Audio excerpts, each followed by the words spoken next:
तो दोस्तों, मेरा नाम है मोहित और इस संडे में फिर से निकल चुका हूँ घूमने। और इस बार हम घूमने जाएंगे जाना पाव। जाना पाव जो कि इंदौर से लगभग 50 किलोमीटर दूर है और वो भगवान परशुराम जी की जन्मस्थली भी है। और मेरे साथ होंगे मेरे दोनों दोस्त दीपेंद्र और रोहित पटेल उर्फ डॉक्टर साहब। तो कॉलोनी से निकल के मैं आ चुका हूँ आगरा बॉम्बे हाईवे पे और मुझे जाना है राजेंद्र नगर ब्रिज के ऊपर, क्योंकि वहीं पे हम तीनों मिलेंगे और वहीं से हम जाएंगे और मुझे वहाँ जाकर उन दोनों का इंतज़ार करना है। फाइनली मैं पहुँच चुका हूँ राजेंद्र नगर ब्रिज के ऊपर। तक दीपेंद्र और रोहित नहीं आते तब तक मैं इंदौर शहर का नज़ारा अपने कैमरे में कैद करने लग गया। सुबह का समय, मौसम सुहाना। दीपेंद्र पहुंच चुका है उज्जैन से होता हुआ इंदौर और ये इंतज़ार कर रहा है रोहित पटेल का। और रोहित पटेल के आने पर दीपेंद्र ने क्या कमेंट्री करी, ये दीपेंद्र की खुद की आवाज़ में सुनिए आप। भैया हमारे बचपन के दोस्त रोहित पटेल जी आ रहे हैं, आए हैं भैया, इनकी गाड़ी का नंबर और यहाँ पे देख लीजिए। तो फाइनली 15-20 मिनट के इंतज़ार के बाद दीपेंद्र और रोहित दोनों आ चुके हैं यहाँ राजेंद्र नगर ब्रिज पे।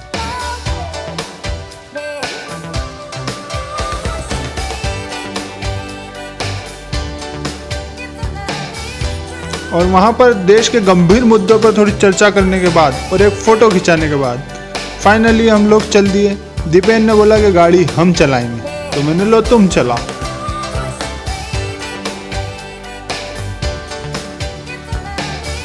वहाँ से निकलते ही हम आ गए हाईवे पे और जैसे ही हम हाईवे पे आए तो हमारे रोहित पटेल जी की गाड़ी गियर में आ गई और उन्होंने अचानक से उड़ना चालू कर दिया। लेकिन हमने नोटिस की एक चीज़ कि उनकी गाड़ी धुआं छोड़ रही है। गाड़ी का हेड ब्लॉक खुलेगा, पिस्टन का काम है गाड़ी में। वो करतब करने लग गए हमारे रोहित पटेल जी। अचानक से पापा का परा बन गए उड़ने की कोशिश। फाइनली आधे घंटे की ड्राइविंग के बाद हम लोग रुके जम्मू पंजाब ढाबे पे, क्योंकि हमें भूख लग रही थी, भोजन करना था।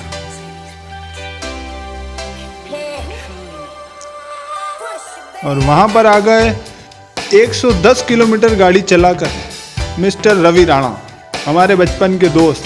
हम 3 से 4 हो गए वहाँ पे और बहुत खुशी हुई मुझे और हम सभी को कि रवि भाई हमारा आ गया।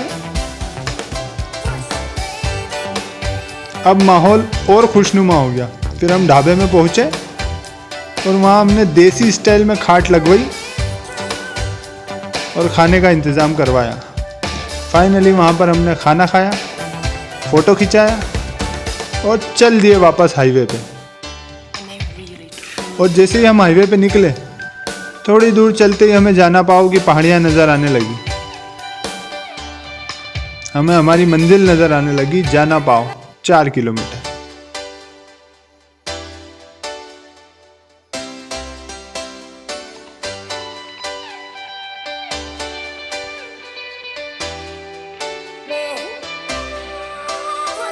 रास्ता सकरा है, बाकी खूबसूरत है, मौसम भी सुहाना और नज़ारे तो खूबसूरत लाइक ऑलवेज।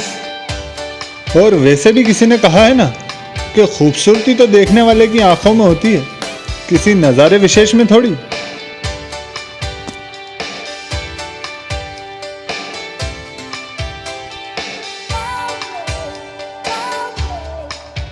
और जैसे जैसे हम पहाड़ी चढ़ने लगे नज़ारों की खूबसूरती और बढ़ने लगी।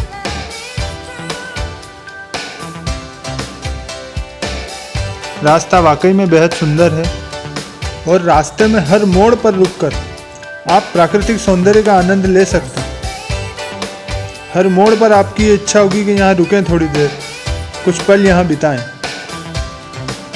और हमारे डॉक्टर साहब यानी रोहित पटेल जी अचानक से मस्ती के मूड में आ गए। उनकी खुशी का कोई ठिकाना ही नहीं रहा। प्राकृतिक सौंदर्य का अद्भुत नज़ारा।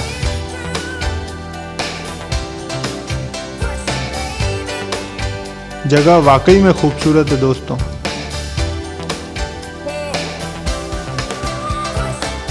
इस मोड़ पर पहुंचने के बाद तो मुझे दिल से ये ख्याल आया कि यार मंजिल से ज़्यादा शायद रास्ता खूबसूरत है।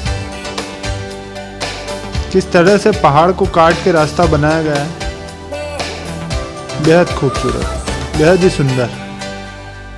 और फाइनली रुकते रुकते बहुत ही देर हो गई थी, तो मैंने सोचा आप फटाक से गियर लगाओ गाड़ी में और सीधे जाना पाओ के गेट पे ही गाड़ी रोकेंगे। फाइनली मैं पहुंच गया हूँ जाना पाओ के गेट पे। तो दोस्तों ये है जाना पाओ का मेन एंट्री गेट।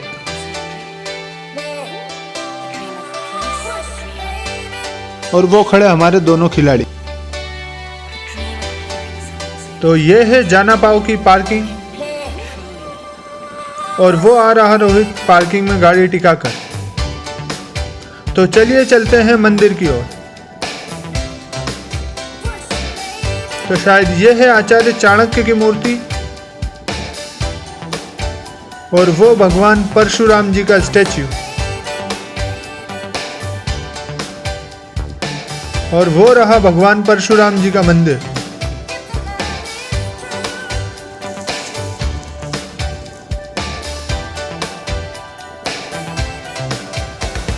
और हमारे दोनों खिलाड़ी चर्चा करते हुए। तो दोस्तों आखिरकार हम पहुंच चुके हैं जाना पाओ की पहाड़ी पर स्थित भगवान परशुराम जी के विश्व प्रसिद्ध मंदिर। और मंदिर बेहद खूबसूरत बना है दोस्तों। ये मंदिर आपको हाईवे से भी नजर आ जाएगा क्योंकि पहाड़ी पर बहुत ऊंचाई पर बना है। और वो है पीछे यज्ञशाला।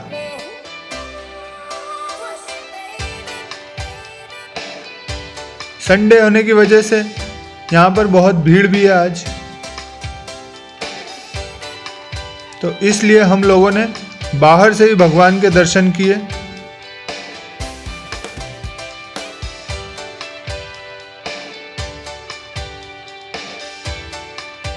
मंदिर प्रांगण का माहौल बहुत ही शांत और बहुत ही सकारात्मक। दर्शन करने के बाद हम लोग चल दिए कुंड की ओर, क्योंकि यहाँ पर एक कुंड भी स्थित है।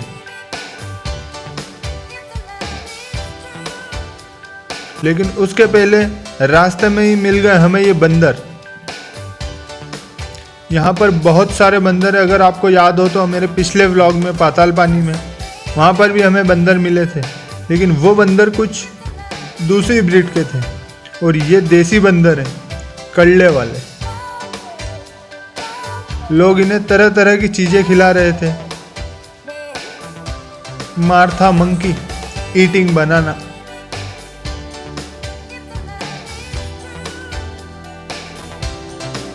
तो हम लोग आ गए कुंड के पास।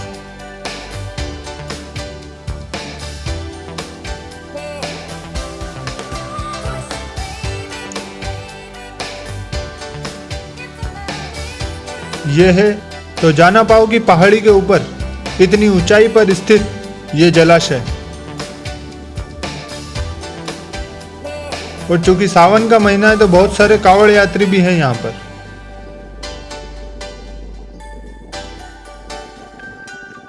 तो हमारे डॉक्टर साहब ने बोला कि क्यों ना कुंड के पास चला जाए।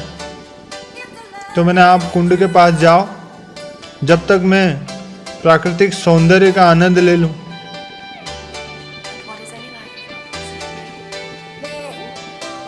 तो थोड़ी देर कुंड के पास बिताने के बाद हम चल दिए साइट सीन करने।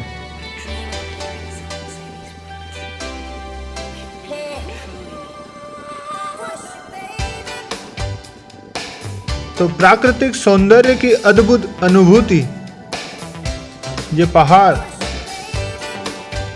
ये बादल, ये हल्की हल्की धूप और ये तेज चलती ठंडी हवा। इंदौर शहर के करीब इतनी खूबसूरत जगह शायद ही कोई दूसरी होगी। तो थोड़ी देर पहाड़ों का नज़ारा देखने के बाद हम चल दिए कुंड की दूसरी ओर।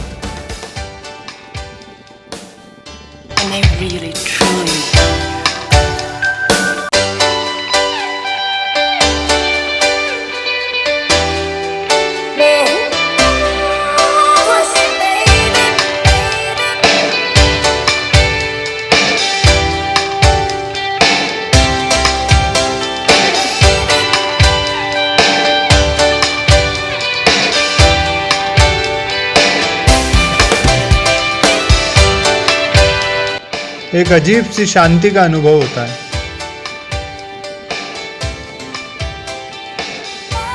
तो वहाँ पर हमें घंटा 1.5 घंटा हो चुका था।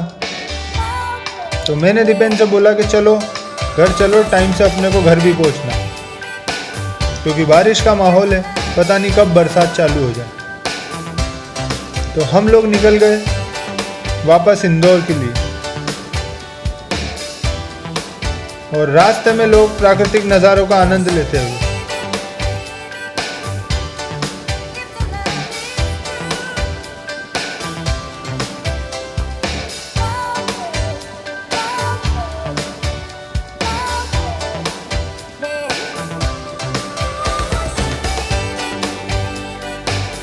और आधा रास्ता नीचे उतरने के बाद हम लोगों ने एक ब्रेक लिया, क्योंकि रवि और रोहित पीछे छूट चुके थे।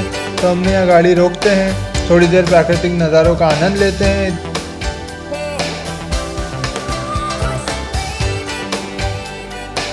15-20 मिनट के ब्रेक के बाद हम लोग फिर चल दिए।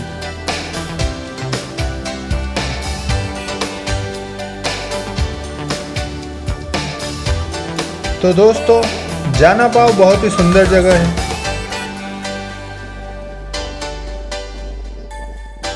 आप लोग जाना पाव आएं, अपने दोस्तों के साथ, अपने परिवार के साथ, और अकेले भी आएं, लेकिन आए ज़रूर, क्योंकि जगह बहुत खूबसूरत है।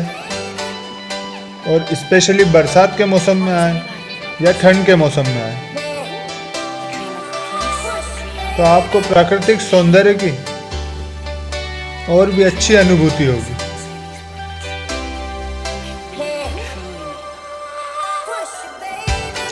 तो इस व्लॉग में तो इतना ही। मिलते हैं अगले व्लॉग में, तब तक के लिए बाय बाय।